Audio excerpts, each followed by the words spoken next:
Wusstest du, dass dein iPhone eine coole Fotofunktion hat, welches dir die Wäschesymbole erklärt?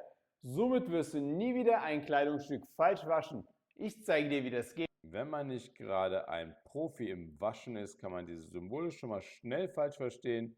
Aber dafür gibt es jetzt professionelle Abhilfe. Öffne dazu einfach die Kamera auf deinem iPhone und mach ein Foto von dem ganzen Etikett.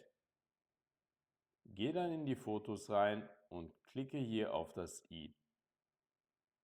Nach kurzer Zeit steht hier Nachschlagen, Wäschesymbol. Hier klickst du einmal drauf und schon kriegst du eine Anleitung zu den ganzen Symbolen und was diese alle bedeuten. Für mehr so coole Tipps, like das Video und folge dem Kanal Wondershare Tech.de. Und übrigens bietet Wondershare ein super PDF-Tool an, was du kostenlos testen kannst. Klicke dazu einfach auf PDF-Element in dem Link in der Bio.